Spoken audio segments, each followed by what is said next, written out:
ශ්‍රද්ධාවන්ත කාරුණික වාසනාවන්ත සත්පුරුෂ පින්වතුනි,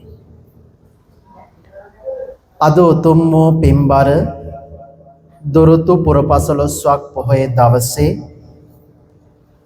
ඔබ හැම දෙනාම සූදානම් වෙන්නේ ලෞතර ශාන්තිනායක අමාමෑණී බුදුරජාණන් වහන්සේ විසින් අප සියලු දෙනා කෙරෙහි පතල මහා කරුණාවෙන් දේශනා කොට වදාළ අති උතුම් මధుර මනෝහර ශ්‍රී සද්ධර්මස්කන්ධයෙන් පුංචි දහම් බිදක් ශ්‍රවණය කරා. ලැබුවා වූ 2026 නව වර්ෂය පින් සිතුවිලි රජ කරවන නිදුක් නිරෝගී සුබ නව වසරක් බවට පත් කරගන්න මේ ශ්‍රවණය කරන දහම් බිද ඔබට උපකාරයක්ම වේවා කියලා මුලින්ම ආශිර්වාද කරනවා. අද උතුම් වූ පින්බර දුරුතු පුරපසළොස්වක් පොහොය දවස ශාසන ඉතිහාසයේ ඊටාම වැදගත් සිදුවීම් කිහිපයක්ම පින්වතුනි අද දවසේ සිද්ධ වෙලා තියෙනවා. ශාන්තිනායක අමාමෑණී ලෞතර බුදුරජාණන් වහන්සේගේ පාද ස්පර්ශයෙන් මේ ධරණී තලය පවිත්‍ර භාවයට පත්ුනේ අද වැනි පින්බර දුරුතු පුරපසළොස්වක් පොහොය දවසක. බුදුරජාණන් වහන්සේගේ පළවෙනි ලංකා ගමනය අද දවසේ අපි බොහෝම ශ්‍රද්ධාවෙන් ගෞරවයෙන් සිහිපත් කරනවා. අද දවස පූජනීය දවසක් බවට පත්වෙන්න එක ප්‍රධාන හේතුවක් තමයි බුදුරජාණන් වහන්සේගේ ලංකා ගමනය. එවැගේම සම්බුද්ධ ශාසනයේ ඉතිහාසය ගැන විමසලා බලනකොට පළවෙනි ආරාම පූජාව වේළුවනාරාම පූජාව ඒ උතුම් පූජාව සිද්ධ කරලා තියෙන්නේ අද වැනි පින්බර දුරුතු පුරපසළොස්වක් පොහොය දවසක. ඉතින් ඔය හැම සිදුවීමක්ම සිහිපත් කරගෙන අපේ සිත් තුළ ශ්‍රද්ධාව උපදවාගෙන අද දවසේ අපි මේ සියලුම පින්කම් සිද්ධ කරනු ලබන දැන් සූදානම උතුම් වූ දහම් බිදක් ශ්‍රවණය කරන්න. පින්වතුනි, අවුරුද්දේ පළවෙනි පුරපසළොස්වක් පොහොය දවස තමයි දුරුතු පුරපසළොස්වක් පොහොය දවස. අලුත් අවුරුද්දක් ලැබපු මොහොත. අලුත් අවුරුදු උදාව කියන්නේ දින දර්ශනයේ තවත් පිටුවක් පෙරලන එක විතරක් නෙමෙයි. ඊට වඩා අර්ථයක් පින්වතුනි මේ අලුත් අවුරුදු උදාවේ තියෙනවා. පහුගිය අවුරුද්දේ අපි අතින් සිද්ධ වෙච්ච වැරදි අඩුපාඩු මගහරවගෙන අපේ දුර්වලතා හැකිතාක් දුරට හලලා හොඳ යහපත් අදිෂ්ඨානයකින් අලුත් ගමනක් ආරම්භ කරන්නට සුදුසු මොහොත මේ අලුත් අවුරුදු උදාව කියන්නේ. අපේ ජීවිතයේ අලුත් ආරම්භයක් ලබා ගන්න පුළුවන් මේ උදා වෙච්ච අලුත් අවුරුද්දේ.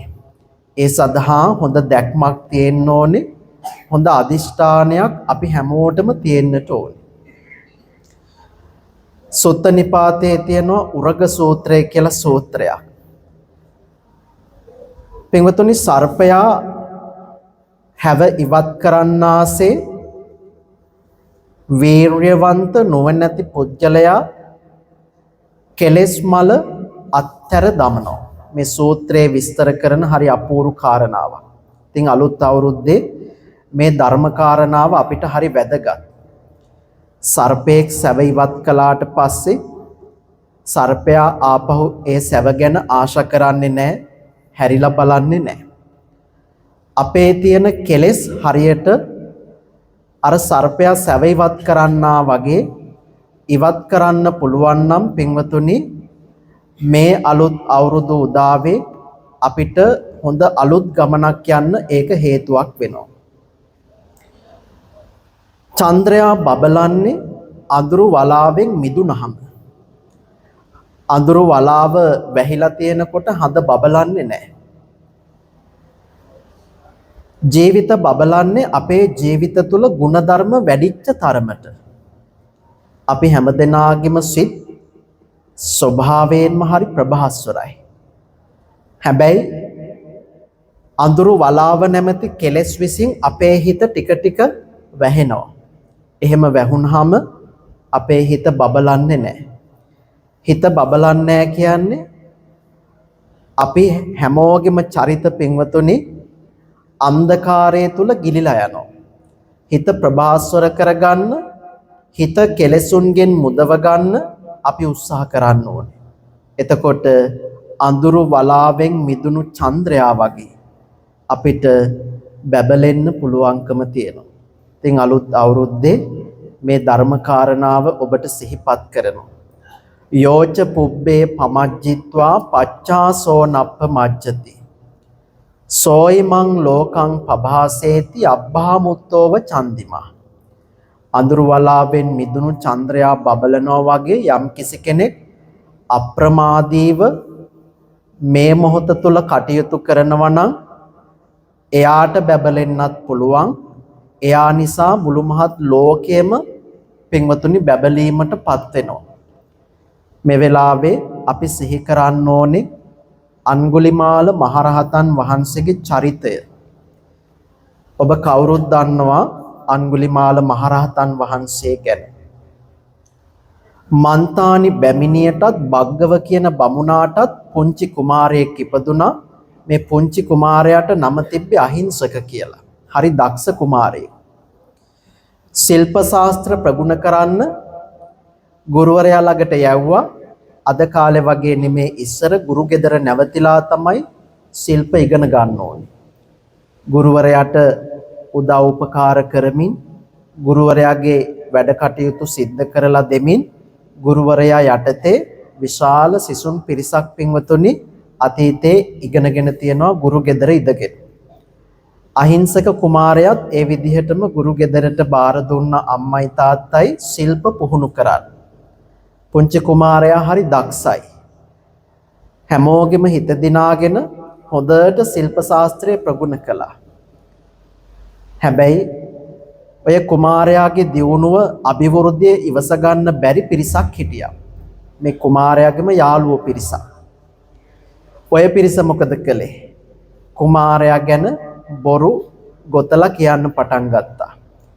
ගුරුතුමාට ගිහිල්ලා බොරු කේලම් කීවා. ගුරුවරයාගේ සහ ගෝලයාගේ හොඳ හිත බිඳින්න ඒ අය කටයුතු කළා. සාමාන්‍යයෙන් සමාජයේ නිතර අපිට දකින්න ලැබෙන දෙයක්. කෙලෙස් වලින් යුක්ත මිනිස්සු ජීවත් වන සමාජයක මේක හරි සුලභයි. ආයතනයක කවුරු හරි හොඳට වැඩ කරනවා නම් හැමෝගෙම හිත දිනාගෙන ඕක බලන් ඉන්න බැරි පිරිස් ඉන්නවා. ඒ අය කේලම් කියනවා, බිදවනවා, කොහොම හරි කකුලෙන් ඇදලා පල්ලට දාන්න තමයි හදන්නේ. ඊර්ෂ්‍යාව කියන ක්ලේශ ධර්මයේ තමයි ඔය දේ කරන්නේ. ඊර්ෂ්‍යාව කියන ක්ලේශය උඩුදුවපු හිත් තියෙන මිනිස්සු හැම වෙලේම අන් අයගේ කකුලෙන් අදින්නම තමයි බලන්නේ. ගුරුවරයා කියන්නේ ආධ්‍යාත්මික දියුණුව ලැබපු කෙනෙක් නෙමෙයි. ගුරුවරයාත් අර බොරු කේලම් පිළිගත්තා. පිළි අරගෙන මොකද කරේ? Tamanගේ දක්ෂම ශිෂ්‍යයා ගැන වැරදි අදහසක් ඇති කරගෙන ශිෂ්‍යයාගෙන් පලි ගන්න හැදුවා. දවසක් පින්වතුනි සරියුත් මහරහතන් වහන්සේටත් ඔය දේම කළා. එක භික්ෂුවක් සරියුත් මහරහතන් වහන්සේගේ කීර්ති රාවය ගැන හරිම ඉරිසියාවෙන් හිටියේ. සරියුත් මහරහතන් වහන්සේ කියන්නේ මේ සම්මා සම්බුද්ධ ශාසනයේ නිල නොලත් දෙවැනි නායකයා. බුදුරජාණන් වහන්සේ ළඟට මේ ශාසනයේ හිටපු වගකීම් දරන්න සුදුසු ඊළඟ නායකයා සරියුත් මහරහතන් වහන්සේ. ප්‍රඥාවන්ත භික්ෂූන් වහන්සේලා අතර අග්‍රස්ථානයට පත්වෙච්ච උත්තමයාණන් වහන්සේ. උන්වහන්සේට පෘථග්ජන සමහර භික්ෂූන් වහන්සේලා ඊර්ෂ්‍යා කළා. උන්වහන්සේ ගැන නුගුණ පැතිරෙව්වා. දවසක් සරියුත් මහරහතන් වහන්සේ පිණ්ඩපාතේ වඩින්න සූදානම් වෙනකොට උන්වහන්සේ ගැන ඊර්ෂ්‍යාවෙන් හිටපු එක පුහුදුන් භික්ෂුවක් ඇවිල්ලා හිතලම ඇගේ හැප්පුණා. හැගේ හැප්පිලා බිම ඇදගෙන වැටුණා. ඊට පස්සේ මහා හඩින් කියන්න පටන් ගත්තා ඕන් නිහතමානී අග්‍ර ශ්‍රාවකයන් වහන්සේගේ හැටි. පේනවද ඇගේ හැප්පිලා යන අන් අයට ගරු කරන විදිහ. මුන් වහන්සේගේ මොන ගුණයක්ද? ඔහොම දොස් කීවා. එහෙම දොස් කියලා නැවතුනේ නැහැ. බුදුරජාණන් වහන්සේ සමීපයට ගිහිල්ලා පින්වතුනි බුදුරජාණන් වහන්සේටත් කියනවා ස්වාමීනි සරියුත් මහරහතන් වහන්සේ මට මෙහෙම කළා. උන්වහන්සේගේ හැටි මෙහෙමයි. බුදුරජාණන් වහන්සේ කියන්නේ අසම සම ප්‍රඥාවෙන් යුක්ත අපි හැමෝගෙම ගුරුවරයා. උන්වහන්සේව මුලාවටපත් කරන්න කාටවත් පුළුවන්කමක් නැහැ. බුදුරජාණන් වහන්සේ හොඳට දන්නවා සරියුත් මහරහතන් වහන්සේ ගැන. ඒ නිසා බුදුරජාණන් වහන්සේ ඒ වචනේ පිළිගත්තේ නැහැ. හැබැයි සරියුත් මහරහතන් වහන්සේගේ නිර්දෝෂී භාවය ප්‍රකට කරන්න ඕන නිසා සරියුත් මහරහතන් වහන්සේට කතා කළා. කතා කරලා සරියුත් මහරහතන් වහන්සේ ඉදිරි පිටදීම අර භික්ෂුවටත් එන්න කියලා බුදුරජාණන් වහන්සේ මේ කාරණාව ගැන විමසුවා. සාරිපුත්ත ඇත්තද මේ භික්ෂුව හප්පගෙන පෙරලගෙන ගියා කියන්නේ? ඒ වෙලාවේ සරියුත් මහරහතන් වහන්සේ හරීම නිවුණු සාන්ත ස්වරේ පිළිතුරු දුන්නා ස්වාමීනි භාග්‍යවත් බුදුරජාණන් වහන්සේ මම සව් කෙලෙසුන් නසා රහත් භාවයට පත්වෙච්ච කෙනෙක්. මා තුල අනුන් පෙලීමේ හිතක් නැහැ. මා තුල මානයක් නැහැ. හරියට අන් දෙක නොමැති ගවයෙක් මොන වගේ හීලෑ වෙනවද මොන වගේ කීකරු ස්වභාවයෙන් කටයුතු කරනවද මාත් හරියට ඒ වගේ. අන් දෙක නැති ගවයට අනින්න බෑනේ. ඒ ගවයා හරිම කීකරුයි හීලයි. සරියුත් මහරහතන් වහන්සේ උපමාවට ගත්තේ අන් දෙක නැති ගවයා. සරියුත් මහරහතන් වහන්සේ බුදුරජාණන් වහන්සේට ප්‍රකාශ කරනවා ස්වාමීනි මමත් හරියට අන් දෙක නොමැති ගවයෙක් වගේ. මා තුල මානයක් නැහැ. ඒ වගේම මා තුල අනුන් පෙළීමේ සිතක් නැහැ. ස්වාමීනි මම සව් කෙලෙසුන් නසා රහත් භාවයට පත්වෙච්ච කෙනෙක්. සරියුත් මහරහතන් වහන්සේ තමන්ගේ නිර්දෝෂී භාවය ඔය විදිහට ප්‍රකාශ කළා. එතකොට බුදුරජාණන් වහන්සේ ප්‍රඥාවෙන් අගතැන්පත් උත්තමයන් වහන්සේ. සරියුත් මහරහතන් වහන්සේ කියන්නේ ප්‍රඥාවන්ත භික්ෂූන් වහන්සේලා අතර අග්‍රස්ථානයට පත්වෙච්ච බුද්ධ ශ්‍රාවකයන් වහන්සේ. තින් සරියුත් හාමුදුරුව සහ බුදුරජාණන් වහන්සේ අතර තිබ්බ ඒ සම්බන්ධතාවයට ඊර්ෂ්‍යා කරමින් එක බිදින්න හදපු අයත් හිටියානම් මේ පුහුදුන් සමාජයේ පින්වතුනි කොච්චර ඒ වගේ අය අපිට මුණ ගැහෙයිද? අපේ කකුලෙන් අදින, අපේ දොස් කියන, නැති දේවල් මවලා කියන අය ඕනතරම් අපිට අපේ ජීවිත තුළ මුණ ගැහෙන්න පුළුවන්. හැබැයි අපි කලබල වෙන්න හොඳ නැහැ, ගැටෙන්න යන්න හොඳ නැහැ. සරියුත් මහරහතන් වහන්සේ බලන්න ක්‍රියා කරපු ආකාරය මොනතරම් ආදර්ශවත්ද? උන්වහන්සේ මොනතරම් උතුම් ආකාරයකින්ද ප්‍රතිචාර දැක්ුවේ? පුහුදුන් අපිට කවුරු හරි නිකරුණේ දොස් කීවොත් අපි ද්වේෂය ඇති කර ගන්නවා. පින්වතුනි ද්වේෂය තුළ අපි විනාශ වෙනවා. ඒ නිසා ද්වේෂය ඇති කරගෙන ප්‍රශ්නවලට පිළිතුරු හොයන්න බෑ. ද්වේෂය කියන්නේ අපිත් විනාශයට ඇදලා දාන, අන් අයත් විනාශයට ඇදලා දාන ක්ලේශයක්. රත් වෙච්ච යකඩයක් අතින් අල්ලගෙන තව කෙනෙකුට ගහන්න යනවා වගේ වැඩක් තමයි හිතේ ද්වේෂය ඇති කරගෙන තව කෙනෙකුට හානි කරනවා කියන එක. හිතන්න රත් වෙච්ච යකඩයක් තියෙනවා. ඒ යකඩෙන් තව කෙනෙකුට ගහන්න නම් ඉස්සරවම අපි යකඩේ අතට ගන්න ඕනේ. ඉස්සරවම පිච්චෙන්නේ කාගේ අතද? යකඩේ අතින් අල්ලපු කෙනා තමයි ඉස්සරලාම පිච්චෙන්නේ. ඒ යකඩෙන් තව කෙනෙකුට එයා ගහනවා නම් එයා ඉස්සරවම පිච්චිලා ඒකෙන් පීඩා ලබලා තව කෙනෙකුට පීඩා කරන්න එයා පෙළඹෙනවා. ද්වේෂය කියන්නේ එහෙම එකක්. ඒ නිසා ද්වේෂය තුළ අපි වෙනසෙන්න හොඳ නැහැ. ද්වේෂයෙන් කවදාවත් දිනන්න බෑ. ද්වේෂය තුළ කවදාවත් ජයග්‍රහණයක් ලබන්න බෑ. සැනසීමක් ලබන්න බෑ. ඒක ක්ලේශයක්මයි. ඒ නිසා පොහොදුන් අපිට ජීවිතය තුළ එවැනි පුද්ගලයෝ මුණ ගැහුණොත් ඉවසීමෙන් බුද්ධිමත්ව ප්‍රඥාවෙන් අපි කටයුතු කරන්නට ඕනේ. හැබැයි අහිංසක කුමාරයාගේ ගුරුතුමාට එහෙම දැක්මක් තිබ්බේ නැහැ. ගුරුවරයෙක් තමයි. ශිල්ප ශාස්ත්‍ර පිළිබඳ දැනුම ඔහුට තියෙන්නේ නැති. හැබැයි ඔහු ප්‍රඥාවෙන් පරිපූර්ණ කෙනෙක් නෙමෙයි. ආධ්‍යාත්මික දියුණුවක් ලැබපු කෙනෙක් නෙමෙයි. ඒ නිසා අහිංසක කුමාරයා ගැන අර ඊර්ෂ්‍යා කරපු හිතවත් අය විසින් ඒ ඇති කරපු වැරදි දැක්ම ඒ විදිහටම පිළිගත්තා. අහිංසකගේ යාළුවෝ ගුරුවරයාගේ ඔළුවට දාපු විස බීජ ටික හොඳට ගුරුවරයාගේ හිතේ පැලවුණා. අහිංසක ගැන හිතේ ද්වේෂයක් ඇති කරගෙන පලි ගන්න හැදුවා. කොහොමද පලි ගත්තේ? ගහලා බැනලා නෙමෙයි. උපක්‍රමශීලීව මුළු ජීවිතේම විනාශ වෙන විදිහට ගුරුවරයා පලි ගන්න හිතුවේ. ළඟට කතා කරලා කිව්වා ඔබ ශිල්ප ශාස්ත්‍ර ප්‍රගුණ කරලා අවසానයි. දැන් ගුරු පූජාව කරන්න වෙලාව. අහිංසක හරිම කැමැත්තෙන් ඇහුවා ගුරුතුමනි ඕනම දෙයක් කියන්න. ඔබ මගේ ගුරුවරයා. ඔබ වෙනුවෙන් මං ඕනම ගුරු පූජාවක් කරන්න සූදානම්.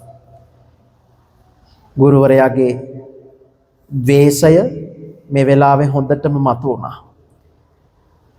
අර වැරදි දැක්ම නිසා ගුරුවරයා හිතුවා පලි ගන්න හොඳම වෙලාව තමයි මේක. අහිංසකට කීවා යන්න. මිනිස්සු 1000ක් මරලා ඒ අයගේ ඇගිලි එකතු කරලා ඒ ඇගිලි වලින් හදපු මාලයක් ගෙනවිලි බාර දෙන්න. ඒක තමයි ගුරු පූජාව. අහිංසක පාරට කම්පාවටපත් වුණා. හැබැයි බොහොම සෝචකීකරු ගෝලේ ගුරුවරයාගේ ඉල්ලීම ඉටු කරන්න ඔහු අවසානයේ තීරණය කළා. හොඳට ශිල්පය ප්‍රගුණ කරපු කෙනෙක්. කඩු ශිල්ප, දුනු ශිල්ප හොඳට ප්‍රගුණ කළා. ආයුධ හසුරවන්න හරිම දක්ෂේ. මොකද කළේ? කඩු අතට ගත්තා. කැලෑ වැදිලා මිනිස්සු මරන්න පටන් ගත්තා. මහා මාර්ගයේ යන්නේ කවුද? ඒ ඕනම කෙනෙක් මරන්න ඔහු දෙපාරක් හිතුවේ නැහැ. ටික කාලයකින් මහා ධාමරික ඝාතකයෙක් බවට පත් වුණා. අත් දෙකේ අහිංසක මිනිස්සුන්ගේ ලේ ගෑවුණා. ඔහුගේ මනසත් මිනී මරන්න වියරු වැටුණා. ද්වේෂයෙන්ම මනස වියරු වැටිලා විකෘති මනසක් ඇති වුණා. ඔය විදිහට පින්වතුනි මිනිස්සු විශාල ප්‍රමාණයක් මැරුවා. 999ක් විතරක් නෙමෙයි ඊට වඩා මිනිස්සු මැරුවා. මොකද මරණ හැම මිනිස්යාගේම ඇගිල්ල සමහර විට ගන්න බැරි වුණා. සමහර ඇගිලි කුණු වුණා. ඒ අඩුපාඩුව මකන්න ආයෙත් මිනිස්සු මැරුවා. එතකොට මරපු මිනිස්සුන්ගේ ප්‍රමාණය ගණන් කරන්න බෑ. කොහොම හරි ඔහොම මිනිස්සු මරලා ඇගිලි 999ක් එකතු කරලා මාලයක් හදාගත්තා. තව එක ඇගිල්ලයි අඩු. මෙහෙම මිනිස්සු මරනකොට කොසල් රජතුමාට මිනිස්සුන්ගේ පැමිණිලි නිසා තීරණයක් ගන්න සිද්ධ වුණා. කොසල් රජතුමා විශාල සේනාවක් අරගෙන අඟුලිමාලව ඝාතනය කරන්න යන්න සූදානම් වෙලා හිටියේ වෙලාවේ. අඟුලිමාලත් ඇගිලි 999ක්ම යොදාගෙන මාලේ සකස් කරලා තිබ්බා. එක ඇගිල්ලයි අඩු. ඕනම කෙනෙක් මරණ තැන ඔහු හිටියේ. අඟුලිමාලගේ අම්මට ආරංචි වුණා කොසල් රජතුමා සේනාවක් අරගෙන තමාගේ පුතා මරන්න යන පුවත. අම්මා කියන්නේ දරුවන් වෙනුවෙන් ඕනම දෙයක් කරන්න පෙළඹෙන කෙනානේ. දරු සෙනෙහස ඒ තරම් ප්‍රබලයි. සමාජයට අඟුලිමාල මොනතරම් වැරදිකාරයෙක් වුණත් අඟුලිමාලගේ අම්මට අඟුලිමාල කියන්නේ තමන්ගේ පුතා. මොනතරම් වැරදි තිබ්බත් අඟුලිමාල ගැන තිබ්බ සෙනෙහස අඩු වුණේ නැහැ. කොසල් රජතුමා සේනාවක් අරගෙන තමන්ගේ පුතා ඝාතනය කරන්න යනවා කියන එක දැනගත්ත ගමන් අඟුලිමාලගේ අම්මා හති දාගෙන කැලේට දීවා. අනේ මගේ පුතේ කියලා හඩ නගමින් කැලේ පීරාගෙන අඟුලිමාල හොයාගෙන අම්මා යනවා මහා ඝන වනාන්තරයට. බුදුරජාණන් වහන්සේ මේ සියලු කාරණා දැක්කා. අඟුලිමාල මෑණියන්ව පවා ඝාතනය කරන තැනට වියරු වැටලා හිටියේ. බුදුරජාණන් වහන්සේ අඟුලිමාලගේ පෙර සසර හේතු සම්පත් පිළිබඳව පරීක්ෂා කරලා බැලුවා. රහත් වෙන්න පවා හේතු සම්පත් තියෙන කෙනෙක්. ඒ කියන්නේ සසර යා පාරමිතා සම්පූර්ණ කරලා තියෙනවා. හැබැයි මේ මොහොතේ අම්මා ඝාතනය කරලා ආනන්තරීය පාප කර්මය කරගත්තොත් එයාට බොහෝ කාලයකට නිවන වැහෙනවා. අනන්ත අප්‍රමාණ දුක් විඳින්න සිද්ධ වෙනවා සතර අපාගත වෙලා. බුදුරජාණන් වහන්සේ මේ මහා විනාශය නතර කරන්න මහා කරුණාවෙන් රජතුමාටත් කලින් අඟුලිමාලගේ මෑණියන්ටත් කලින් අඟුලිමාල සමීපයට වැඩම කළා. බලන්න උන්වහන්සේගේ මහා කරුණාව. අඟුලිමාල ඉදිරියේ පෙනී සිටියා. වියරු වැටිච්ච අඟුලිමාලට කවුද කියන එක අදාළ නැහැ. මේ බුදුරජාණන් වහන්සේද මේ සිල්වත් ශ්‍රමණයෙක්ද මේ මගේ අම්මද තාත්තද රජතුමාද කවුද කියන එක අදාළ නැහැ. දකින්න කෙනා මරණයට පත් කරනවා. ගත්ත කඩුව එළියට කඩුව අමෝරාගෙන බුදුරජාණන් වහන්සේ පසුපස ලුහු බැදගෙන ගියා. බුදුරජාණන් වහන්සේ සංසුන් ගමනින් වඩිනවා. හැබැයි බුදුහාමුදුරුවෝ අදිෂ්ඨානයක් කරලා තිබ්බේ. අඟුලිමාල මොනතරම් වේගයෙන් තමා පසුපස ආවත් අඟුලිමාලට කිට්ටු වෙන්න බැරි වෙන්න බුදුරජාණන් වහන්සේ අදිෂ්ඨානයක් කළා. අඟුලිමාල හති දාගෙන කඩුව අමෝරාගෙන වියරු වැටිලා මොරහඩ දීගෙන බුදුහාමුදුරුවෝ පසුපස එළවගෙන යනවා. බුදුරජාණන් වහන්සේ බොහෝම ශාන්ත ගමනින් වැඩම කරනවා. දුවලා අඟුලිමාල හති වැටිච්ච තැන බුදුරජාණන් වහන්සේට කියනවා ශ්‍රමණය නැවතියා. බුදුරජාණන් වහන්සේ හරීම සාන්ත විදිහට අඟුලිමාලට පිළිතුරු දුන්නා. අඟුලිමාල මම නැවතිලා ඉන්නේ. ඔබ නවතින්න කීවා. අඟුලිමාල උඩබිම් බැලුවා. මොකක්ද මේ කියන කතාව?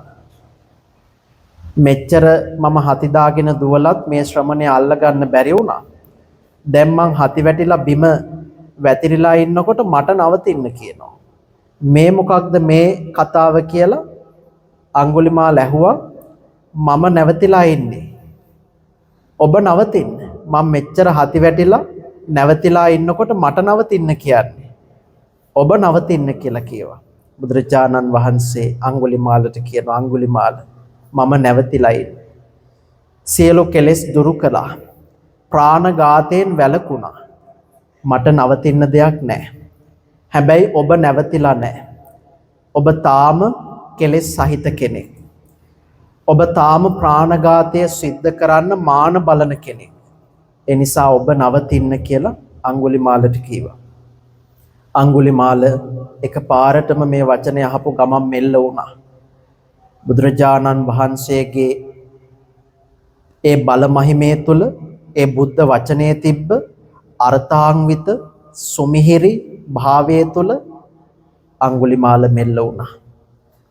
බුදුරජාණන් වහන්සේ අඟුලිමාල උන්වහන්සේ වැඩ හිටපු විහාරස්ථානයට එක්කරගෙන ආවා. ධර්මයේ දේශනා කරලා අඟුලිමාලව দমনය කරලා තිබ්බේ. අඟුලිමාලට පැවිදි වෙන්න පවා අවස්ථාව උදා කරලා දුන්නා. කොසල් රජතුමා විශාල සේනාවක් අරගෙන අඟුලිමාල ඝාතනය කරන්න යන්න කලින් බුදුහාමුදුරුවෝ බැහැ දකින්න විහාරස්ථානයට ආවා. බුදුරජාණන් වහන්සේට වැඳ නමස්කාර කරලා කිව්වා ස්වාමීනි මම මේ බැරෑරුම් කටයුත්තකට යන ගම. බුදුහාමුදුරුවෝ මොකක්ද? අඟුලිමාල කියලා මහා ඝාතකයෙක් ඉන්නෝ මිනිස්සුන්ට මහා ලොකු තර්ජනයක් වෙලා තියෙනවා. ඔහුව ඝාතනය කරන්න මම මේ සේනාවත් අරගෙන පිටත් වෙන්න කලින් ඔබ වහන්සේ මුණ ගැහෙන්න විහාරස්ථානයට පැමිණි. බුදුහාමුදුරුවෝ රජතුමාට කියනවා රජතුමනි අඟුලිමාල තමන්ගේ වැරදි ක්‍රියාවන් අත්හැරලා කහ සිවුරක් ගතේ දරාගෙන ශ්‍රමණයන් වහන්සේ නමක් හැටියට පෙනී සිටියොත් ඔබ මොකද කරන්නේ? රජතුමා කියනවා ඒකනම් කවදාවත් වෙන්නේ නැති වැඩක්. අඟුලිමාල කියන්නේ වියරු වැටිච්ච ඝාතකයෙක්. එහෙම ඝාතකයෙක් කොහොමද මේ සිල්වත් ශ්‍රමණයන් වහන්සේ නමකට සමාන කරන්නේ? කවදාවත් ඒකනම් ස්වාමීනි වෙන්නේ නැහැ කිව්වා. බුදුරජාණන් වහන්සේ රජතුමාගෙන් අහනවා රජතුමනි බැරි වෙලාවත් අඟුලිමාල ඒ විදිහට පෙනී සිටියොත් ඔබ මොකද කරන්නේ? මම එහෙනම් දනින් වැද වැටිලා නමස්කාර කරනවා කිව්වා. බුදුරජාණන් වහන්සේ අඟුලිමාල තෙරුන් වහන්සේට කතා කළා. අඟුලිමාල තෙරුන් වහන්සේ ඉදිරියට ආවා. හැමෝම බිය වුණා. රජතුමා පවා එකපාරට දැකලා කැළඹීමටපත් වුණා. බුදුරජාණන් වහන්සේ රජතුමාට කියනවා රජතුමනි මෙන් ඉදිරියට මේ පුද්ගලයාගෙන් කිසිම කෙනෙකුට හානියක් හිංසාවක් නැහැ. ඒ වෙලාවේ බුදුරජාණන් වහන්සේගේ කීම අහපු රජතුමා අඟුලිමාල තෙරුන්ට වැඳ නමස්කාර කළා. එතකොට බලන්න පින්වතුනි මුළු ජීවිතයම වැරදි ගුරුවරයෙකුගේ රුදුරු ද්වේෂය නිසා අදුරු කරගත්ත කෙනෙක් අඟුලිමාල. මේ ජීවිතේ හැමෝගෙම දෝෂ දර්ශනයට ලක් වෙලා මහා ඝාතකයෙක් හැටියට එල්ලුම් ගහට යන්න හිටපු කෙනෙක්. පරලෝක වශයෙන් අවීචිය වැනි දරුණු නරකයන් වල වැටිලා දුක් විඳින්න નિયમિતව හිටපු කෙනෙක්. ඒ ජීවිතයේ තුලම බලන්න නිවුණු විදිය, ඒ ජීවිතයේ තුලම බලන්න සියල්ල වෙනස් කරගෙන ජීවිතේ වෙනස්ම පැත්තකට හරවගත්ත විදිය ඒක හරි අපූර්වයි. 2026 අවුරුද්ද පටන් ගත්ත වෙලාවේ අඟුලිමාල මහරහතන් වහන්සේගේ කතාව තුළ අපිට ගන්න ලොකු පණිවිඩයක් තියෙනවා. මම ඔබට මුලිනුත් කීවා අලුත් අවුරුද්දක් උදාව කියන්නේ පින්වතුනි දින දර්ශනයේ තවත් පිටුවක් පෙරලෙන එක නෙමෙයි. අපි වෙනස් වෙන්න ඕනේ. වෙනස් දැක්මක් ඇතිව අලුත් ගමනක් මේ අලුත් අවුරුද්දේ අපි ආරම්භ කරන්නට ඕනේ. අඟුලිමාල තෙරුන් වහන්සේ මොනතරම් දරුණු ඝාතකයෙක් වුණත් බුදුරජාණන් වහන්සේගේ මහා කරුණාව නිසා ධර්මයේ ආශ්චර්ය නිසා Tamanගේ ජීවිතේ හරි ලස්සනට වෙනස් කරගත්තා. ඊටාම සංවේදී කෙනෙක් බවට පත් වුණා. දවසක් අඟුලිමාල මහරහතන් වහන්සේ පිණ්ඩපාතේ වඩිනකොට පින්වතුනි එක අම්මා කෙනෙක් විලි වේදනාවෙන් හඬ නගනවා, කෑ ගහනවා. බලන්න අර වගේ දරුණු ඝාතකයෙක් වෙලා හිටපු කෙනෙක් මෙහෙම සංවේදී වෙයි කියලා අපිට හිතන්න බෑ. අඟුලිමාල තෙරුන් වහන්සේ හරි සංවේදී වෙලා මේ සත්වයෝ මොන තරම් දුක් විඳිනවද කියලා බුදුහාමුදුරුවෝ ළඟට ඇවිල්ලා කියන බුදුහාමුදුරුවනේ මම මෙහෙම දෙයක් දැක්කා. ඒ අසරණ තැනැත්තියට පිහිට වෙන්න මට බැයිද? ඒ අසරණ තැනැත්තියට පිහිට වෙන්න ක්‍රමයක් මට කියලා දෙන්න කියලා බුදුහාමුදුරුවන්ට කියනවා. ඒ වෙලාවේ බුදුරජාණන් වහන්සේ අඟුලිමාල තෙරුන් වහන්සේට දේශනා කළ අඟුලිමාල ඔබ සත්‍යක්‍රියාවක් කරන්න. යතෝහං බගිනි අරියාය ජාතියා ජාතෝ නාබිජානාමින් සංචිච්ඡපානා ජීවිතාවෝරෝපේතා තේන සච්චේන සොත්ති තේ හෝතු සොත්ති ගබ්බස්සාති. මෙහෙම සත්‍යක්‍රියා කරන්න කීවා. මම ආර්ය ජාතියේ පිහිටපු දවසේ ඉඳලා කුරා කෝබියෙක්වත් මැරුවේ නැහැ. මේක සත්‍ය නම් අර ගැබ්බර කාන්තාවට සෙතක් වේවා කියලා ආශිර්වාද කරන්න කිව්වා. අඟුලිමාල තෙරුන් වහන්සේ ඒ විදිහටම ආශිර්වාද කළා. අඟුලිමාල පිරිත හැටියට අද අපි සජ්ජායනා කරන්නේ පින්වතුනි ඔය සත්‍යක්‍රියාව ගැබ් වෙච්ච ඒ ආශිර්වාදාත්මක පරිත්‍රාණ දේශනාව. ඔය අඟුලිමාල පිරිත තුල ගැබ් වෙලා තියෙන ඔය සත්‍යක්‍රියාව. සත්‍යක්‍රියා කරන්න අපිටත් පුළුවන්. හැබැයි අපි තුල ධර්මානුකූල බවක් තියෙන්න ඕනේ. දැන් පහුගිය කාලේ බලන්න රුධිර ව්‍යසනයකට අපි හැමෝම මුහුණ දුන්නානේ. ඒ වගේ අවස්ථාවක අපි ධර්මානුකූලව කටයුතු කරපු කෙනෙක් නම් අපිට අන්න පුළුවන් සත්‍යක්‍රියාවක් තුල රැකවරණය අපේක්ෂා කරන්න. තියෙන පව් ඔක්කොම කරලා කවදාවත් පන්සලකට යන්නේ නැතිව ඔහේ හිතුමතේ ජීවත් වෙලා කරදරයක් ආපු වෙලාවට විතරක් ඉතිපිසෝ පාඨයේ මිමුණුවා කියලා රැකවරණය ලැබෙන්නේ නැහැ. ජීවිත කාලේ පුරාම සිල් ගුණදම් පුරන්න ඕනේ. හිතන්න කෙනෙක් බොරුවෙන් වැළකීලා ඉන්නවා කියලා. එයාට ඒක සත්‍යක්‍රියාවට නගන්න පුළුවන්. කරදරයක් විපතක් ජීවිතේට ආපුවාම එයාට හිතන්න පුළුවන් මම බොරුවෙන් වැළකීච්ච කෙනෙක්. මම කවදාවත් දැන බොරු කියලා නැහැ. මේක සත්‍ය නම් මේ කරදරෙන් ගැලවෙන්න මට ලැබේවා කියලා එයාට පුළුවන් සත්‍යක්‍රියාවක් කරන්න. පින්වතුනි ඒක හරියනවා. ඔබ තුල එහෙම ධර්මානුකූල ප්‍රතිපත්තීන් තියෙනවා නම් ඔබ මේක ක්‍රියාවට නංවලා බලන්න ලොකු ආශිර්වාදයක් ලැබෙනවා. කෙනෙක් පන්සිල් පද පහ කඩ කරගන්නේ නැතුව හරියට ඒක රැකගෙන ජීවත් වෙනවා නම් විපතක් කරදරයක් ආපු වෙලාවට එයාට පුළුවන් ඒක සත්‍යක්‍රියාවට නගන්න. මම මෙහෙම සිල් රකින්න කෙනෙක්. මේක සත්‍ය නම් මට මගේ දරුවට අහවලාට සෙතක් වේවා කියලා අපිට ඒ සත්‍යක්‍රියාව කරන්න පුළුවන්. ඒකේ ප්‍රතිඵල නියතයි. කවදාවත් වරදින්නේ අනිවාර්යෙන් පින්වතුනි හොඳ යහපත් ප්‍රතිඵල ලැබෙනවාමයි. ඉතින් එහෙම අඟුලිමාල තෙරුන් වහන්සේ සත්‍යක්‍රියා කළා. ඒ වගේ චරිතයක් බවට පත් වුණා. අන්ධකාරයෙන් මිදිලා බලන්න ආලෝකයේ කරා පියමන් කරපු විදිය හරි අපූර්වයි, හරි ආශ්චර්යයක්. අපේ ජීවිතයේ තුලත් අපි ඒ වගේ ආශ්චර්යයක් අපේක්ෂා කළ යුතුයි. වැරදි අඩුපාඩු වලින් මිදිලා හොඳ යහපත් ප්‍රභාස්වර චරිතයක් ගොඩනගා ගන්න. අපි කවුරුත් පින්වතුනි අදිෂ්ඨානශීලීව කටයුතු කරමු. ඒ සඳහා මේ ශ්‍රවණය කරන පුංචි දහම් විද ඔබට උපකාරයක් වේ. අපි හැමදෙනාම පින්වතුනි කෙලෙස් රෝගය නිසා දැවෙන, තැවෙන, පීඩා විඳින අය. අපි හැමදෙනාගේම සිත් කෙලෙස් නිසා ව්‍යාධි ස්වභාවයට පත් වෙලා තියෙනවා. අපි తాවකාලිකව මේ කෙලෙස් රෝගය සංසිඳවන්න කාම සම්පත් භුක්ති විඳිනවා. හැබැයි ඒ తాවකාලික දේවල් වලින් කවදාවත් මේ රෝගය සුව කරගන්න බෑ. తాවකාලික පිළියම් යොදලා කෙලෙස් නැමැති රෝගයෙන් දැවෙන අපි කවදා හරි හිතුවොත් මේ රෝගය සුව කරගන්න ඕනේ කියලා එදාට පින්වතුනි ඔබට පුළුවන් මේ අද මන් දේශනා කරන දහම් විද උපකාරී කරගෙන අලුත් මගක ගමන් කරන්න.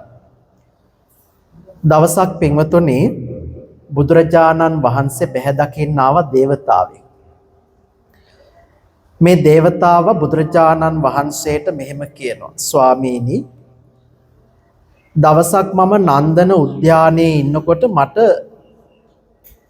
දිව්‍ය පංචකාමයන්ගෙන් මත්වෙච්ච ආස්වාදයේ යෙදලා හිටපු එක දේවතාවෙක් මෙහෙම කීවා. මේ දේවතාවක් කියනවා පින්වතුනි නතේ සුඛං පජානಂತಿ යේන පස්සන්ති නන්දන ආවාසං නර දේවානං තිදසානං යසස්සිනන්ති. ඔය විදිහට අර බුදුරජාණන් වහන්සේ බැහැ දකින්න ආපු දේවතාවට අර නන්දන උයනේදී තවත් දේවතාවෙක් කියනවා. මොකක්ද මේ ගාථාවේ අර්ථය?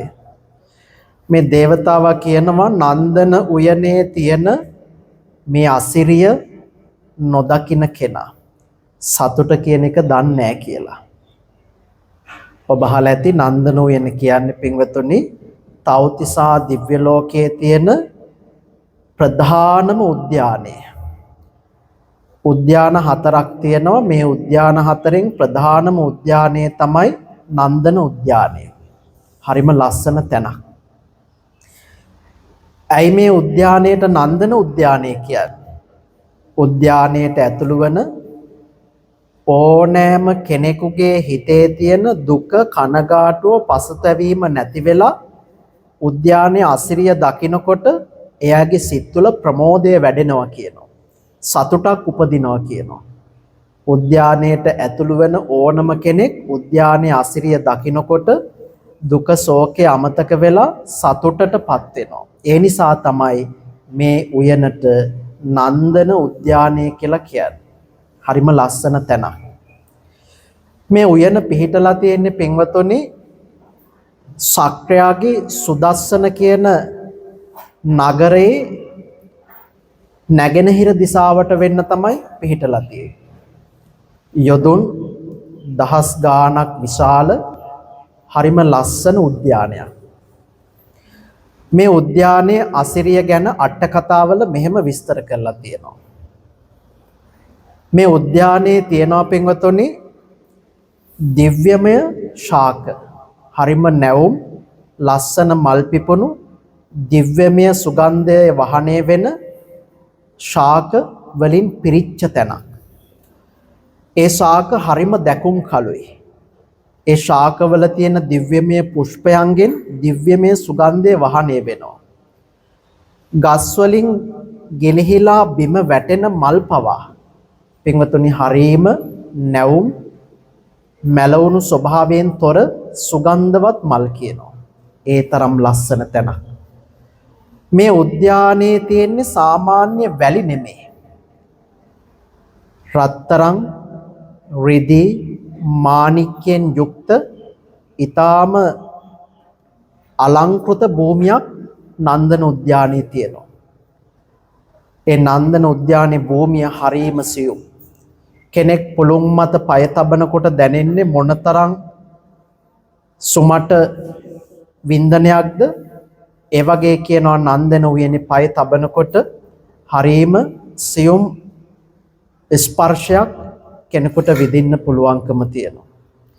මේ උද්‍යානයේ තියෙනවා ප්‍රධාන පොකුණු දෙකක්. මේ පොකුණු දෙකේ පින්වතුනි දෙවිවරු ඇවිල්ලා නොයෙක් ආකාරයේ ජල ක්‍රීඩා කරමින් සතුටු වෙනවා.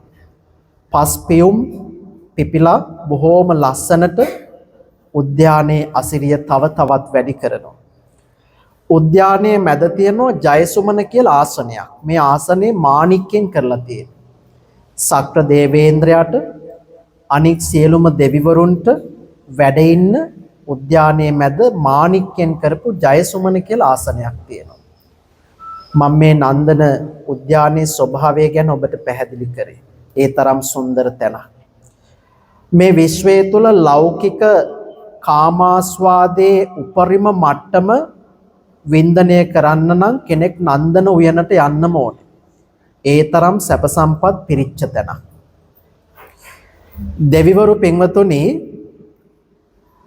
තමන්ගේ ආයුෂ ගෙවල අවසන් කරලා දිව්‍ය ලෝකයෙන් චුත වෙන්න සූදානම් වෙනකොට මේ නන්දන උයනට එක් කරගෙන එනවා කියනවා. එක් කරගෙන ඇවිල්ලා නන්දන උයනේ අසිරිය පෙන්නනවා. පෙන්නලා කියනවා මේ නන්දන උයනේ අසිරිය නැවත විදින්න ඔබ මනුලොව ඉපදිලා ආපහු පින් කරලා අපි අතරටම එන්න කියලා ඒ අයට අනෙක් දෙවිවරු කියනවා. එතකොට නන්දන උයන කියන්නේ දෙවියන්ට සමුදෙන තැනක්. මැරෙන මොහොතේ ඒ අයගේ සිත් තුළ ආනන්දය සතුට ඇති කරන්න මේ උද්‍යානයේ අසිරිය සමත් වෙනවා. ඒ තරම් ලස්සන තැනක්. ඉතින් මේ නන්දන උයනේ දිව්‍යමය පංචකාම භුක්ති විඳිමින් හිටපු එක දේවතාවෙක් තමයි අර ගාථාව ප්‍රකාශ කරන්නේ. යමෙක් නන්දන උයන දකින්න නැත්නම් එයා සතුට කියන එක දන්නේ නැහැ. බුදුරජාණන් වහන්සේ ළඟට ආපු අර දේවතාවා කියනවා ස්වාමීනි ඒ දේවතාවා එහෙම ප්‍රකාශ කළාම මං ඒ දේවතාවට මෙහෙම උත්තර දුන්නා. කොහොමද උත්තර දුන්නේ?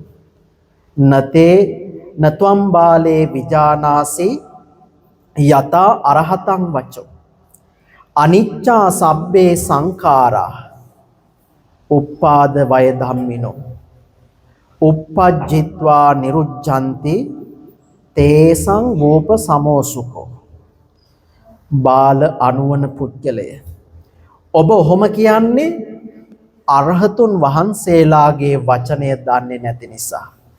මේ සියලු සංස්කාරයෝ අනිත්‍යයි. ඒවා ඇති වෙනවා නැති වෙනවා. ඒ සංස්කාරයන් තුළ කවර සතුටක්ද කවර සැනසීමක්ද? ඒ සංස්කාරයන්ගෙන් මිදීම තමයි නියම සතුට කියන්නේ. ඒ දේවතාවා ධර්මයේ දන්න කෙනෙක්. බුදුන් දැකපු ධර්මයේ ප්‍රගුණ කරපු කෙනෙක්. එනිසා අර දිව්‍ය පංචකාමයෙන් මත් වෙලා නන්දන උයනේ අසිරියට ලොල් වෙලා අර විදිහට කියපු දේවතාවට මේ දේවතාවා මෙහෙම උත්තර දෙනවා. බලන්න පින්වතුනි, බුදුරජාණන් වහන්සේ මේ දේශනා කරපු ධර්මතාවය මොනතරම් යථාර්ථයක්ද කියලා. අපිත් අර නන්දන උයනේ දේවතාවා වගේ සතුට ආස්වාදය හොයන්නෙම මේ ලෞකික සැප සම්පත් තුල. කවදාවත් අපිට මේ ලෞකික සැප සම්පත් තුල සතුටක් සැනසීමක් ආස්වාදයක් හොයන්න පුළුවන්කමක් නැහැ. දීඝනිකායේ තියෙනවා හරි ලස්සන සූත්‍රයක් මහා සුදස්සන සූත්‍රය. බුදුරජාණන් වහන්සේ මේ සංස්කාරයන්ගේ අනිත්‍ය භාවය ගැන පින්වතුනි පාරමී පුරණ අවදියේ පවා හොඳට අවබෝධ කරගෙන හිටියේ. මහා සුදස්සන කියන්නේ ශක්විති රජෙක්. අපේ බෝධිසත්වයන් වහන්සේගේ පෙර භවයක්. මේ මහා සුදස්සන ශක්විති රජතුමාට පින්වතුනි තිබ්බ සැප සම්පත් වල ප්‍රමාණය මෙච්චරයි කියලා කියන්න බෑ. ඒ තරම් සැප සම්පත් කන්දරාවක් තිබුණා. එතුමාට තිබුණා පින්වතුනි නගර 84000ක්. ඒ නගර අතර ප්‍රධානම නගරය තමයි කුසාවතී නගරය. හරියට ආලක මන්දාව වගේ කියනවා. මේ නගරය තුල කිසිම අඩුවක් තිබ්බේ නැහැ. සියලු සැපතින් පිරිච්ච නගරයක් කුසාවතී නගරය.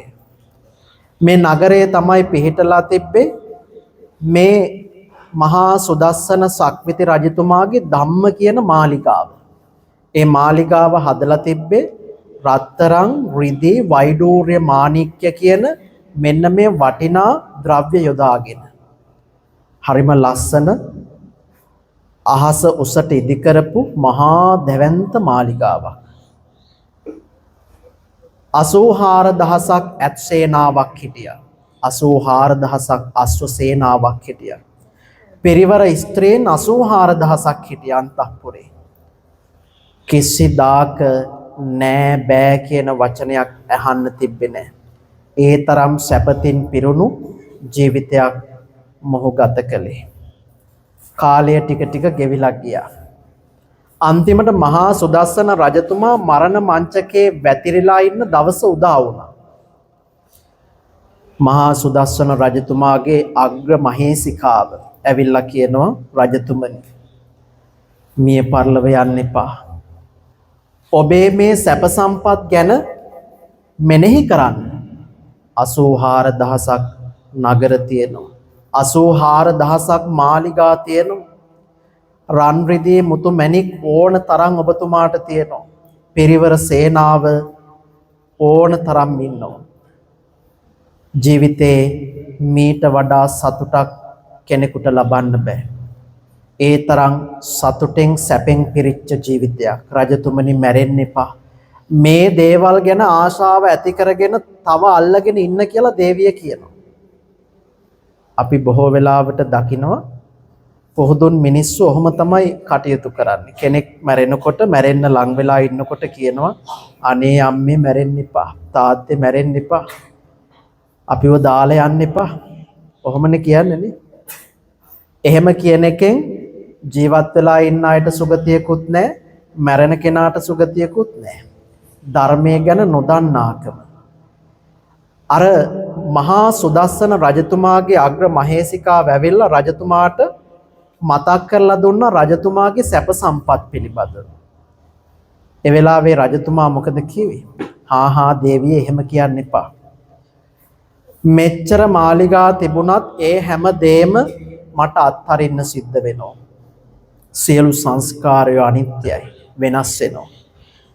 මේ හැම දෙම අත්හැරලා යන්න මට සිද්ධ වෙනවා. ඒ නිසා ඒවා ගැන තියෙන ආසාව, ඇල්ම නැති කරගන්න.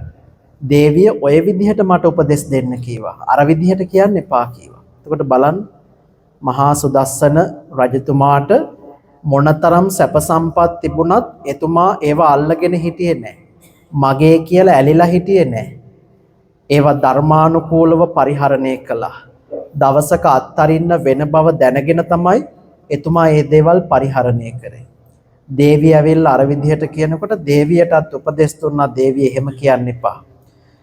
මේ දේවල් වල નિසරු බව ගැන මට කියන්න. මේවා අත්තරින්න සිද්ධ වෙන බව මට මතක් කරලා දෙන්න. එහෙම නැතුව දේවිය මගේ සිත තව මේ කාම සම්පත්වල අලවන්න එපා කීවා. එතකොට බලන්න මොනතරම් ආදර්ශමත්ද කියලා. අපිත් පින්වතුනි ජීවිතය තුළ සමහර වෙලාවට හිතනවා මේ කාම සම්පත් තමයි අපිට තියෙන එකම සතුට කියලා. මහා සුදස්සන රජතුමාට වගේ අපිට 84000ක් මාලිගා නැහැ.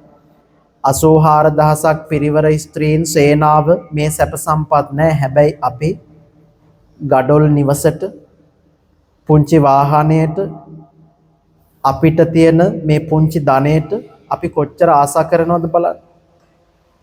අර මහා සුදස්සන රජතුමා අච්චර සැපතක් අත්හැරියානම් ඒවා නුවණින් දැනගෙන අත්හැරෙන බව දැනගෙන පරිභෝජනය කළා නම් අපි මේ පොඩි දේවල් වලට ඇලෙන එක මොනතරම් බොළඳයිදනේ. ඒ නිසා ඇලෙන්න හොඳ නැහැ. අපි නුවණින් මේවා අත්හරින්න සිද්ධ වෙන බව නුවණින් දැනගෙන අපි මේවා පරිභෝජනය කරන්නට ඕනේ. එහෙම නැත්නම් පින්වතුනි අපිට මරණයෙන් මතු දුගතිය තමයි නියත වශයෙන්ම උරුම වෙන්නේ. කිසි දෙයකට ආශා කරන්න හොඳ නැහැ. ලැබෙන දේවල් අපි නුවණින් ඒවා අත්හරින්න වෙන බව දැනගෙන නොඇලී පරිහරණය කරන්න ඕනේ. පරිහරණය කළාට කමක් නැහැ. අපිට ජීවත් වෙන්න නිවසක් ඕනේ. ඒ වගේම අපිට ජීවත් වෙන්න මිල මුදල් ඕන වෙනවා. යාන වාහන ඕන වෙනවා. ඒවා අත්හරින්න වෙන බව දැනගෙන දවසක අත්හැරෙන බව දැනගෙන පරිහරණය කළාට කමක් නැහැ. හැබැයි එහෙම නෙමෙයි. බොහෝ දෙනා ඒවට ඇලිලා ඒවා මගේ කරගෙන ඒවා කවදාවත් දාලා යන්න හිතන්නේවත් නැතිව එහෙම ජීවත් වෙන්නේ.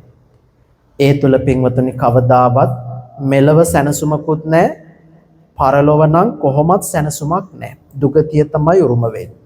කවදාවත් කිසි දෙයකට ආශා කරන්න හොඳ නැහැ. ආශා කළොත් පින්වතුනි ආශා කරන්න තව අකුසල කර්ම රැස් වෙනවා. දවසක් මුගලන් මහරහතන් වහන්සේ එක විහාරස්ථානයකට වැඩම කළා ධර්ම දේශනාවක් සිද්ධ කරන්න. ධර්ම දේශනාව අවසන් කරලා උන්වහන්සේ ශරීර කෘත්‍ය කරන්න වැසිකිළියට වැඩම කළා. වැසිකිළියට වැඩම කරලා ආපහු වඩිනකොට දැක්කා වැසිකිළි වලින් කවුරු හරි ඉස්සිලා බලනවා වගේ. මුගලන් මහරහතන් වහන්සේ ඇහුවා කවුද ඔය? ස්වාමීනි මම ගෝත කාදක ප්‍රේතෙක් කීවා. අසුචි අනුභව කරලා ජීවත් වෙන ප්‍රේතෙක්. එතකොට බලන්න වැසිකිළි වලේ තමයි ඉපදිලා ඉන්නේ. ඉතින් එහෙම ප්‍රේතයෝ ඉන්න පුළුවන් ඕනතරම් අදටත් වැසිකිළි වලවල් වල. හැබැයි අපිට පේන්නේ නැහැ. සිත දියුණු කරපු ඒ උතුම් අරහතුන් වහන්සේලාට ඒ වගේ ජීවීන්ගේ දුක දකින්න පුළුවන්. මුගලන් මහරහතන් වහන්සේ කියන්නේ ඉරිදිමත් භික්ෂූන් වහන්සේලා අතර අග්‍රස්ථානයට පත්වෙච්ච මහරහතන් වහන්සේ. ඔය ප්‍රේතයෝ උන්වහන්සේ හරියට දැකලා තියෙනවා. ප්‍රේතයින්ගේ දුක පිළිබඳව ප්‍රකාශ කරමින් බණ කියපු කෙනෙක් තමයි මුගලන් මහරහතන් වහන්සේ. මුගලන් මහරහතන් වහන්සේ ඒ වෙලාවේ දැක්කර ප්‍රේතයා හිස ඔසවලා බලනවා. ඇහුවා ඔබ කවුද? මොන වගේ පාප කර්මයක් කරලාද මේ තරම් දුක්ඛිත ඉරණමක් ඔබට උරුම වුනේ? අර ප්‍රේතයා කියන ස්වාමීනි ටික කාලයකට කලින් මේ පන්සලේ හිටපු දායක සභාවේ ප්‍රධානියා තමයි මම. ඇහුවා ඇයි එහෙනම් මේ දැන් වැසිකිලි වලේ ප්‍රේතෙක් වෙලා ඉපදිලායි? ස්වාමීනි මේ පන්සලේ හිටපු ප්‍රධාන භික්ෂුව මේ පන්සලට බොහොම ආශා කළා. තව කිසිම හාමුදුරුව කෙනෙකුට මේ පන්සලේ වැඩ ඉන්න ඉඩ තිබ්බේ නැහැ. ඒ භික්ෂුව මට උපදෙස් දුන්නා කවුරු හරි හාමුදුරුව කෙනෙක් ආවොත් මොකක් හරි කුමන්ත්‍රණයක් කරලා එළවපන් කියලා.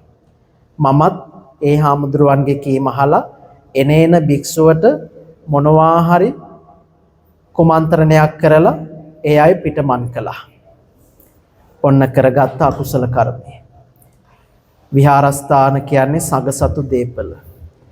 විහාරස්ථානයක් සාංගික කරලා පූජා කළේ අගත අනගත චතුද්දිස සගස දිනේ කියලා. මේවා සාංගික දීපල මේවා පරිභෝජනය කරනකොට සෙල්ලම් නැහැ. සගසතු දීපල අපි හරීම බුද්ධිමත්ව පරිභෝජනය කරන්නට ඕනේ. යම්කිසි භික්ෂුවකගේ හිමිකම අහෝසි කරනවා නම් ඒක දරුණු අකුසල කර්මයක්. ඉතින් අර පන්සලේ හිටපු හාමුදුරුවෝ ඒ පන්සලට තිබ්බ ආසාවට තව හාමුදුරුවෝ කෙනෙකුට එන්න දුන්නේ නැහැ. අර දායකයාත් පොළඹවාගෙන එනේන හාමුදුරුවන්ට කුමන්ත්‍රණය කරලා එළව ගත්තා. ඒකේ අකුසල කර්මයට අර දායකයා ඒ පන්සලේම අසුචි වලේ භූතකාදක ප්‍රේතෙක් වෙලා උත්පත්තිය ලැබලා. මුගලන් මහරහතන් වහන්සේ අහනවා දැන් කෝ මේ පන්සලේ ලොකු හාමුදුරුවෝ? ස්වාමීනි එයාත් ඉන්නේ මේ අසුචි වලේම තමයි. එයා මටත් වඩා මල ප්‍රේතෙක් මං එයාගේ කර උඩ නැගලා තමයි ඉන්නේ කිව්වා. මමත් අසුචි අනුභව කරන්නේ හැබැයි එයා මගේ අසුචි අනුභවත් කරලා තමයි ජීවත් වෙන්නේ. බලන්න දරුණුකම කොහොමද? මේක හරි භයංකාරයි. සසර කියන්නේ පින්වතුනි හරිම භයංකාර දෙයක්.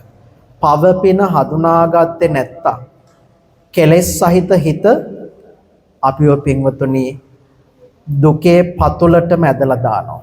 ඒ නිසා සැප සම්පත් පරිහරණය කරනකොට පරිභෝජනය කරනකොට නොඇලී පරිභෝග කරන්න අපි දක්ෂ වෙන්න ඕනේ. එහෙම වුණොත් පින්වතුනි ඒක අපේ යහපතට හේතුවක් වෙනවා. හරි ලස්සන සූත්‍රයක් තියෙනවා මජ්ක්‍ධිම නිකායේ.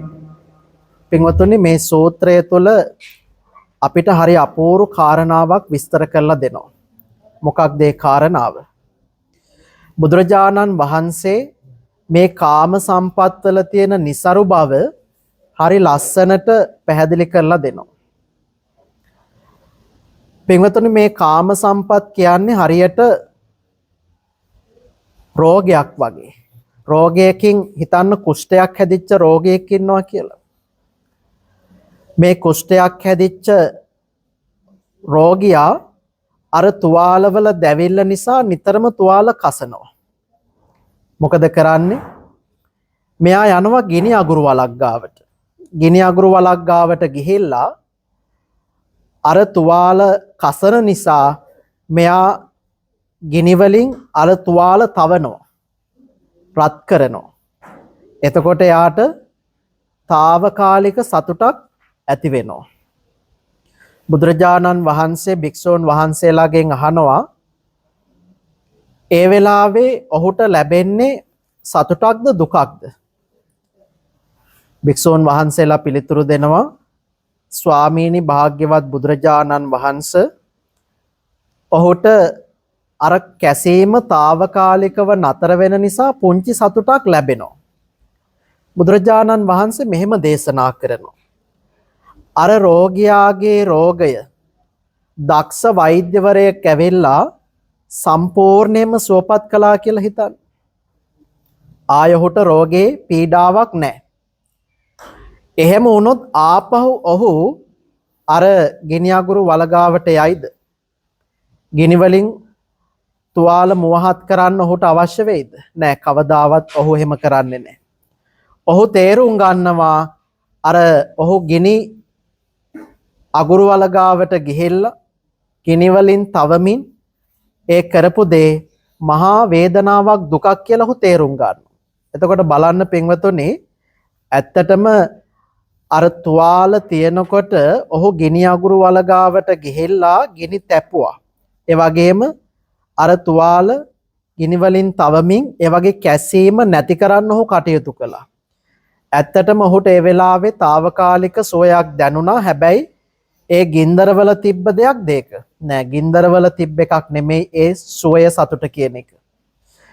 අර රෝගය නිසා ඇතිවෙච්ච දැවිල්ල తాවකාලිකව නතර වුණ නිසා ඔහුට පුංචි සහනයක් ලැබුණේ. තුවාලය හොද වුණාට පස්සේ ආපහු ඔහුට ගිනි අඟුරු වලගාවට ගිහිල්ලා අර විදිහට තුවාල ගිනි වලින් තවන්න අවශ්‍ය වෙන්නේ නැහැ. එහෙම කරන්න ඔහුට හිතෙන්නේ නැහැ. ඒක ලොකු දුකක් හැටියට ඔහු තේරුම් ගන්නවා. ඒ වගේ තමයි පින්වතුනි මේ කාම සම්පත් කියන දේවල්. කුෂ්ඨ රෝගියා වගේ තමයි අපේ හිතේ තියෙන කෙලෙස්. මේ කෙලෙස් නිසා අපේ හිත තුළ නිතරම පින්වතුනි දැවිල්ලක් හට ගන්නවා. කැසීමක් හට ගන්නවා. ඒ තමයි පංචකාම සම්පත් සේවනය කරන්න තියෙන ඒ ආශාව. ඒක කැසීමට සමානයි. එතකොට ගිනි තපින එක සමාන වෙන්නේ මොකේටද? ඇස කන නාසය දිව ශරීරය මනස කියන මේ ඉන්ද්‍රියන්ගෙන් රූප ශබ්ද ගන්ධ රස ස්පර්ශ කියන මේ පංචකාම සම්පත් භුක්ති විඳිනවා නම් අන්නේ පංචකාම සම්පත් පින්වතුනි හරියට අර ගිනි තපින එකට සමානයි. බුදුරජාණන් වහන්සේ දේශනා කරනවා රහතන් වහන්සේට ඔය කෙලෙස් 1000 නැහැ. රහතන් වහන්සේ කියන්නේ සියලු කෙලෙසුන් නසපු කෙනා. හරියට අර කුෂ්ඨ රෝගයෙන් සුවපත් වෙච්ච කෙනා වගේ. රහතන් වහන්සේට කෙලෙස් නිසා දැවිල්ලක් කැසීමක් හටගන්නේ නැහැ. අර තුවාලයේ සුවපත් වෙච්ච කෙනාට ඇවිල්ලා කවුරු හරි කිව්වොත් අපි ආපහු ගිනි අඟුරු වලගාවට ගිහිල්ලා ගිනි තපෙමු කියලා එයා යන්නේ නැහනේ. එයා ඒක වේදනාවක් හැටියට දකින්නේ. රහතන් වහන්සේත් ඒ වගේ තමයි. රහතන් වහන්සේ කෙලෙස් රෝගයේ සුවපත් කරපු නිසා කවුරු හරි ආපහු කීවොත් එහෙම අර කාමයන් ආස්වාදනය කරමු ඒ වගේ තෘප්තියක් තියෙනවා කියලා රහතන් වහන්සේ කවදාවත් ආපහු ඒ කාමාස්වාදයේ යෙදෙන්නේ නැහැ. ඒක බයක්, ඒක දුකක් හැටියට උන්වහන්සේ ඒක දකිනවා. එනිසා පින්වතුනි අපි මේ දැවෙන්නේ, තැවෙන්නේ මේ හැමදේම කරන්නේ අපේ සිත් තුළ කෙලෙස් නැමැති ඒ 1000 තියෙන නිසා. කෙලෙස් හිත තුළ වැඩ කරනකම් අපි දැවෙනවා, තැවෙනවා නේ. බලන්න දැන් ආසාව නිසා, බැඳීම් නිසා මිනිස්සු කොච්චර තැවෙනවද?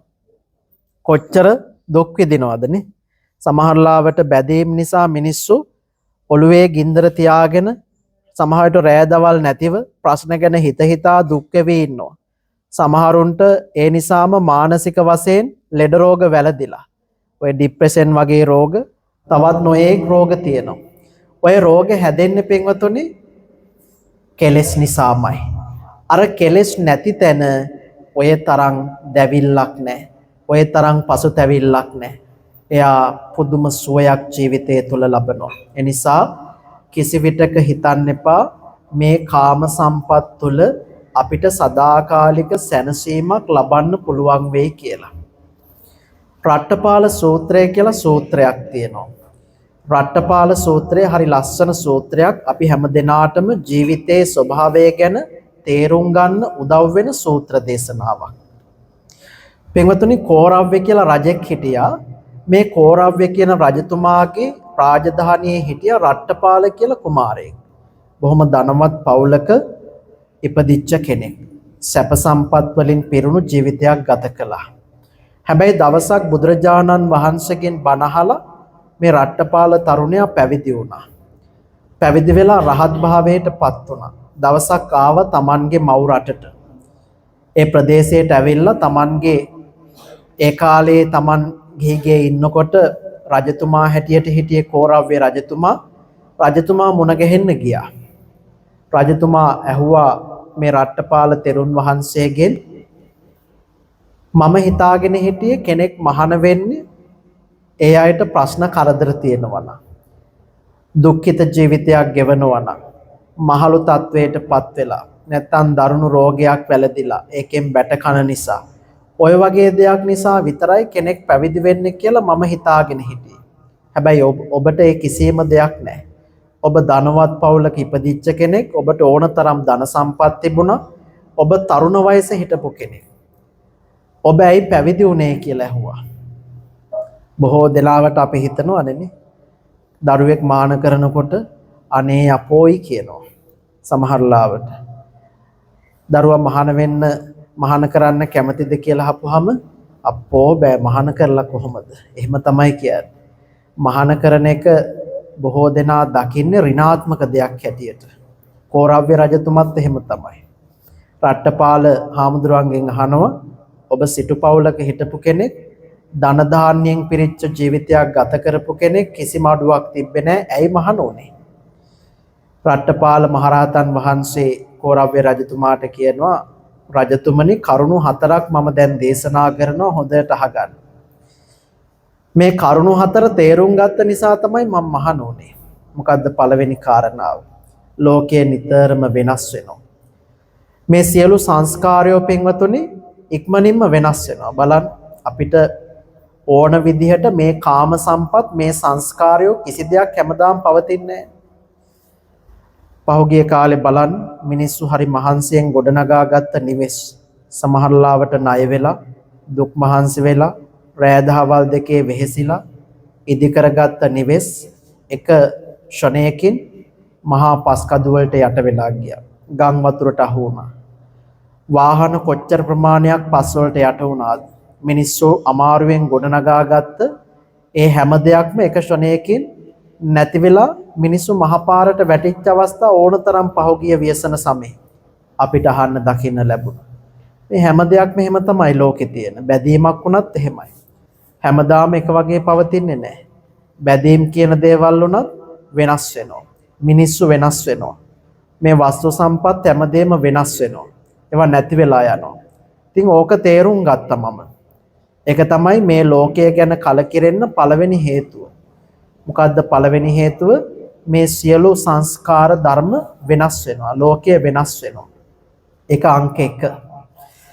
දෙවෙනි කාරණාව හැටියට රට්ටපාල තෙරුන් වහන්සේ දේශනා කරනවා කෝරව්‍ය රජතුමාට රජතුමනි මේ ලෝකයේ තුල කවදාවත් තෘප්තියක් ලබන්න බෑ. ලෝකේ අතෘප්තිමත්. බලන්න අපි මොනතරම් දේවල් කළත් අපිට සෑහෙන්න පුළුවන්ද? සෑහෙන්න බෑ.